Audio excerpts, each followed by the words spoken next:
Five Nights at Freddy's 4 is supposedly the final game in the series, and once again it keeps things interesting by changing up the mechanics.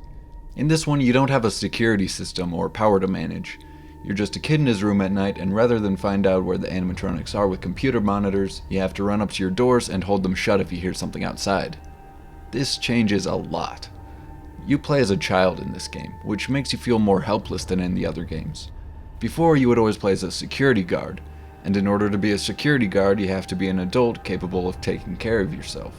But now, you play as a little kid who is always crying and being tormented in the story sections. It doesn't affect the gameplay, but it's always in the back of your mind, which changes the way you think about the gameplay. But this game is all about listening for audio cues. Instead of finding out where the animatronics are with computer monitors, you have to run up to your door, stick your head out into the hallway where they may or may not be, and listen.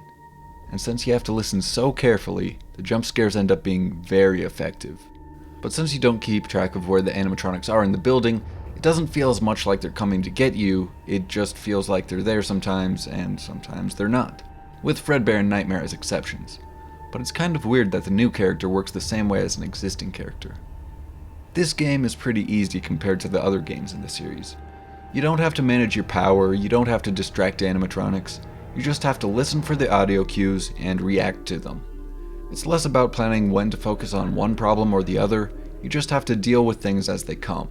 It does use Foxy, Freddy, and the time you spend running between places to stop you from dealing with Bonnie and Chica in time, because if you don't check on Foxy and Freddy for a while, they'll kill you, but they aren't very hard to manage at all until the secret extra nights at the end. Until then, I only died to accidentally hitting the wrong button, and in the very beginning when I was still figuring out which audio cues were important and what was just ambient noise.